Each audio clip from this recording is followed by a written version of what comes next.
L'alter ego du président Abdoulaye Wade pour le second tour renoncera au septennat s'il est élu. Il promet de s'appliquer un mandat de 5 ans. Macky Sall dit ici, en cas de victoire, ce qui va le différencier d'Abdoulaye Wade. Mots-clés, sobriété et vertu. Je ne renie pas mon compagnonnage avec Wade, je l'ai toujours dit. Parce que nous avons fait 19 ans ensemble. 11 ans d'opposition, 8 ans au pouvoir. 7 ans. La 8e année, c'était une année de guerre. Bon. Mais ça fait 8 ans quand même. Alors, mais il y a des choses que nous avons partagées, que je ne vais pas renier. Ça n'a même pas de sens. Mais nous avons une divergence fondamentale, c'est sûr. D'abord, le comportement de l'État. Moi, j'aurais aimé une gouvernance sobre, une gouvernance vertueuse, mais efficace. Ça va être la différence fondamentale. L'argent public, j'ai une autre conception pour son utilisation. Et je le mettrai dans des choses utiles et fondamentales pour le développement économique et social. Moi, je ne suis pas contre les monuments, mais bon, je considère simplement qu'il y a d'autres priorités, plus urgentes. Je mettrai l'argent là où on aurait plus de justice sociale, plus d'équité, et là où il faut assurer les bases d'une croissance réelle et d'un développement. Macky Sall propose cet exercice qui consiste à faire une conférence de presse de la part de Macky Sall. C'est d'abord un exercice qui était risqué, dans la mesure où Macky Sall, s'il avait opté pour la facilité, aurait pu se contenter simplement d'une déclaration, solennelle peut-être. Mais là, il a choisi le rapport direct avec les journalistes et ce n'était pas évident qu'il puisse s'en sortir dans la mesure où, vous le savez aussi bien que moi, que les confrères peuvent poser les questions qui fâchent. Alors, il a été très habile de provoquer cette conférence de presse. Et même dans le timing, on a l'impression que c'est quelqu'un qui repart au combat tout de suite, qui engage encore le marathon, parce que dès après les résultats, il est allé voir le doyen Mbow, président des Assises nationales.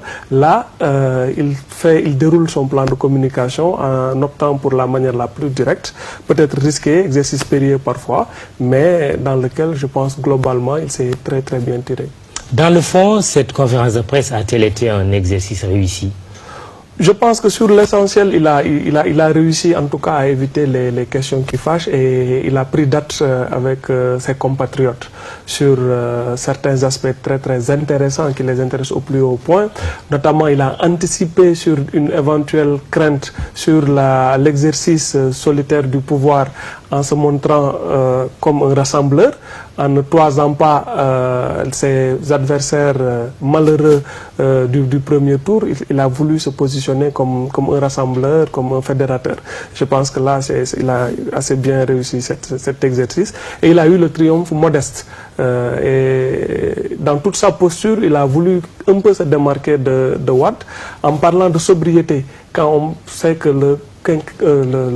l'exercice, le magistère de Wade a été marqué par le bruit et la fureur, j'ai l'impression qu'il veut normaliser la fonction présidentielle et se positionner en président normal, en président simple, qui ne serait pas très bling-bling. Il ne renie pas non plus Wade.